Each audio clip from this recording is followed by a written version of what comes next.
itu? Begini, Di mana ilmunya itu? Iya. Di mana kamu? Sebentar saya jelaskan Enggak, dulu. kamu belajar di mana itu? Supaya clearin. So, ini kan ditonton banyak orang nih. Iya, Supaya orang tahu, rakyat ini tahu, jangan bikin kacau negara ini. Ini perspektif hukum tata negara. Enggak, ini ilmu hukum. Ini bukan soal ilmu hukum. Oke. Ini soal ilmu hukum. Oke, Tidak dijawab ada dulu. Undang-Undang Nomor 12 Tahun 2011 tentang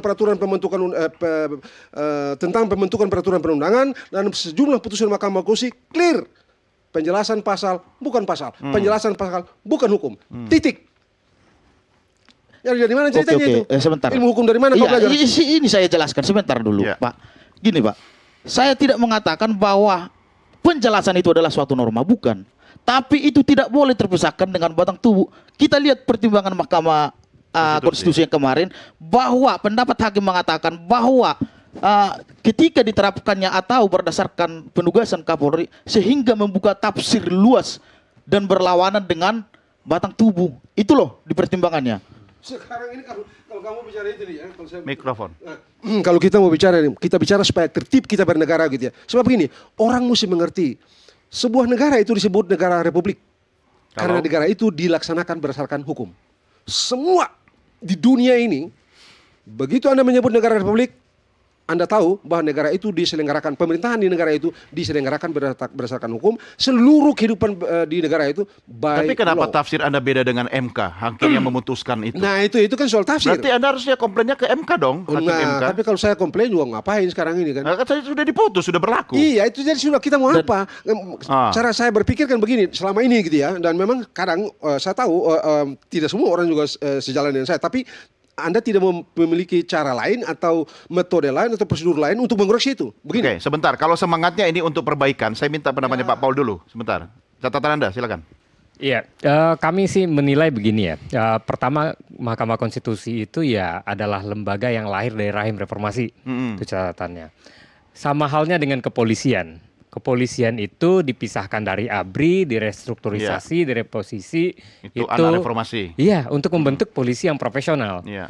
Ya, sama halnya dengan Mahkamah Konstitusi yang mencoba menjaga roh reformasi itu. Sudah terwujud belum? Iya, salah satunya dengan melalui putusan. Walaupun dalam proses dan dinamika yang berlangsung di proses ketatanegaraan, praktik ketatanegaraan itu masih ada komplain terhadap sejumlah putusan Mahkamah Konstitusi. Tapi kan kita melihat bahwa banyak putusan-putusan Mahkamah Konstitusi kalau kita perhatikan secara objektif itu sangat relevan, sangat sesuai dengan mandat reformasi, semangatnya gitu. Salah satunya dengan putusan yang dilahirkan oleh MK. Putusan soal penafsiran atas pasal 28 ayat 3 penjelasan. Nah, bagi saya begini, saya perlu untuk memberikan perspektif pertama bahwa putusan Mahkamah Konstitusi itu yang saat ini itu adalah putusan yang sesuai dengan semangat reformasi kepolisian. Nah, pasca beberapa atau 1 tahun lebih atau menjelang 2 tahun pasca kepolisian dipisahkan dari militer atau ABRI, itu ada satu ketetapan MPR nomor 7 tahun 2000. Apa bunyinya? Di pasal 10 ayat 3-nya menyebutkan sesuai dengan pasal 28 ayat 3 di dalam Undang-Undang Polri itu, nomor 2 tahun 2002, yang ditindaklanjuti. Tapi persoalannya, di dalam Undang-Undang nomor 2 tahun 2002 tentang kepolisian itu masih ada penjelasan, padahal itu sudah sangat lugas, sudah sangat terang bahwa kalau anggota kepolisian mau berada di luar struktur Polri, itu harus pensiun atau mengundurkan diri. Nggak perlu ada penjelasan lagi, tapi ruang itu dibuka. Kalau seandainya Prof. Margarito menyebutkan bahwa tidak sesuai dengan ini bukan norma, tapi perlakuan terhadap penjelasan itu kerap kali ya dari zaman beberapa ahli atau beberapa orang ya menyebutkan bahwa dulu ada kok di zaman SBY polisi rangkap jabatan, tapi kemudian sejak pemerintahan Jokowi sampai rezim Prabowo menjabat saat ini itu makin masif kan. Itu terbukti dari paparan dari banyak temuan, bahkan sampai 4.351 anggota kepolisian yang menjabat, itu menggunakan apa? Mekanisme atau dasar norma apa yang digunakan? Ya tentu kalau seandainya mengacu ke pasal 28 ayat 3 tanpa penjelasan, itu tentu Clear. nggak akan mungkin. Mereka Iya, akan mundur, harusnya. akan pensiun. Itu semua bisa terjadi, ruang itu terbuka gara-gara penjelasan itu. Pasal 8 ayat 3 kita nggak bisa pungkiri itu secara faktual yang terjadi. Bagaimana memperlakukan penjelasan seolah-olah itu adalah Iya, norma. iya. Itu kan produk politik. Nah, itu yang kita khawatirkan, bahwa produk politik itu mau nggak mau kita harus mengkoreksi melalui mekanisme check and balances, karena kita kan menganut sistem trias politika kan di negara kan. Anda kan harus mengoreksi Bang Nasir Jamil, ini itu produknya beliau dan Iya. teman-teman. Nah, saya itu tanya dulu, memang saya tanya sangat dulu. banyak sih yang Ya, harus silakan dikoreksi. Bang Nasir. Ya, sebenarnya undang-undang itu memang ada pertanyaan dari banyak orang. Apakah undang-undang itu produk kebenaran atau Ya. produk kepentingan? Tapi kita abaikan dulu pertanyaan ini. Memang penjelasan itu bahagian integral dari pasal sebenarnya. Tapi undang-undang yang baik itu adalah undang-undang yang tidak banyak penjelasan. Ya. Itu sebabnya kenapa kadang kita dalam penjelasan cukup jelas. Jadi kalau orang ingin mengetahui kenapa pasal ini muncul, itu ada memori pantulisting. Ya, mereka bisa melacak, bisa mencari apa perdebatannya, sehingga kemudian muncul norma atau pasal tersebut. Ya kan, sehingga tidak lagi membutuhkan penjelasan sebenarnya. Jadi sebenarnya ketika undang-undang itu banyak penjelasan, itu juga akan memberikan tafsir yang berbeda-beda. Jadi Itu dia yang mulia, Sir. Lu bikin undang-undang nanti akan datang ini. Lu ente jangan pakai lagi bilang teman-teman tuh, jangan ada lagi penjelasan bikin kacau aja itu. Mungkin Itu biar satu tidak multitafsir. hal, Iya, hukum Itu kan satu cuma di hal, undang-undang. Margarito. Yang mulia. Itu satu hal, ya. Ya. Jadi memang sebenarnya undang-undang yang baik itu Berhenti. undang-undang yang tidak banyak penjelasan. Ya. Jadi penjelasan itu bagi saya adalah bahagian dari integral juga dari pasal itu. Jadi namanya juga penjelasan, Ya. menjelaskan. Anda sejalan dengan Bagaimana Bung Kris berarti ya.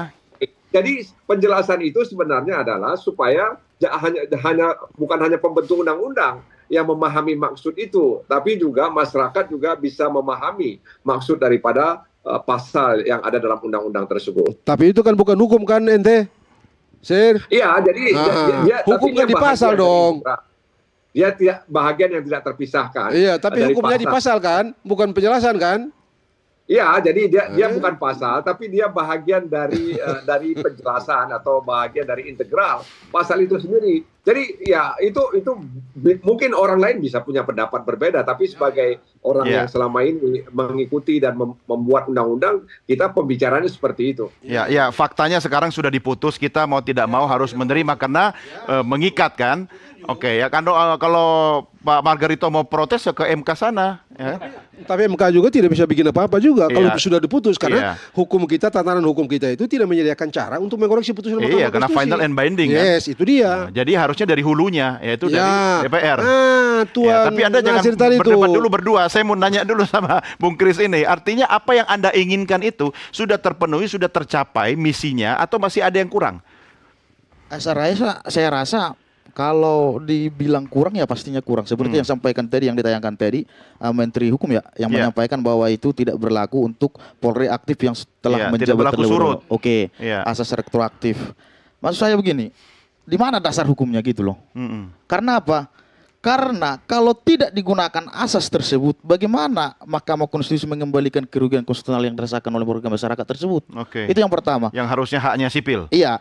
Dan juga ada argumentasi dari Dr. Ruli yang kebetulan ahli kemarin menyampaikan bahwa di Undang-Undang ASN juga membuka ruang tersebut. Oleh sebab itu tidak berlaku untuk semua Polri aktif.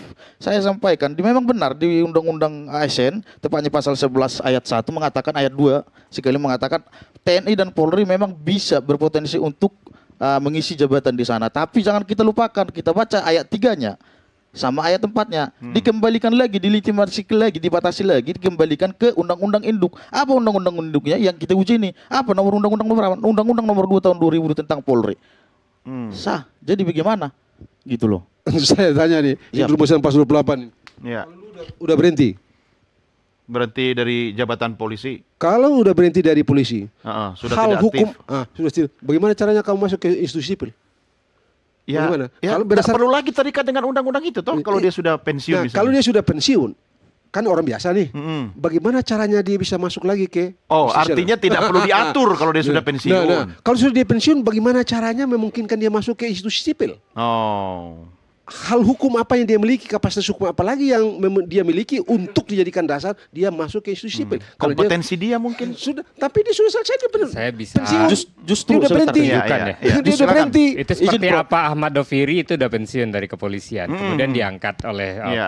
Presiden Prabowo menjadi penasehat Iya, hukum iya. Polri. Nggak perlu itu kena satu undang-undang presiden itu dong. aja. Enggak. Itu satu presiden aja. Enggak, salah 1000% kamu.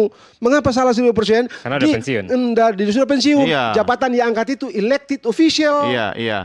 Political Ya artinya dia menjabat di jabatan-jabatan tertentu. Beda. Yang dilarang lah Tertentu. yang harus diatur. Iya. Kalau Itu. tidak dilarang tidak perlu diatur Iya. kan begitu kan? Itu beda logikanya. itu. Misalnya Doviri dia itu mengikuti beda. mengikuti seleksi di Komisi Pemberantasan Korupsi atau lembaga-lembaga negara lainnya yang ya walaupun sifatnya election ya, tapi paling tidak itu yang bisa memberikan kesempatan kalau seandainya pensiunan atau bekas anggota kepolisian itu memiliki kompetensi, Iya. gitu ya. Tapi kalau dia sudah pensiun, dia tidak bisa masuk di kantor kementerian atau apapun namanya, sudah pensiun Iya, selesai. seperti yang sekarang kalau seandainya Nggak dia bisa menjabat, itu. Dari mana misalnya ceritanya itu? Kalau seandainya Gimana? anggota kepolisian itu menjabat sekarang ada 4.300, kalau seandainya dia mundur dari anggota kepolisian dan tetap berada di situ ya kenapa tidak? Iya, Gitu. asal dia Nggak mundur. bisa, Asal tidak dia bisa, mundur. Asal nggak dia bisa, mundur. tidak Di situ. bisa. Sebentar. Kalau dia sudah mundur, dia tidak bisa lagi Tidak menduduki terikat lagi dengan dengan karena ketentuan-ketentuan sudah ini. tidak aktif. Karena Yang tidak diatur ada. kan kayak yang masih aktif gitu Ya, kan. Pilihannya masih adalah aktif. mundur. Karena itu akan Salah. bikin polisi Begini, ini ya. Salah Dia 1000% kar- tuh. Karena Enggak, saya takut ada dua logika yang berbeda antara logika hukum kemudian logika politik atau logika hukum tata negara dengan Enggak, Ini logika yang hukum. aslinya nih. Aslinya bagaimana, Izin, Saudara? izin, Prof. Iya, Izin, silakan. Bang. Jadi di Undang-Undang Dasar itu setiap warga negara berhak untuk mendapatkan kedudukan hukum pekerjaan yang sama di pemerintahan. Jadi begini, Prof.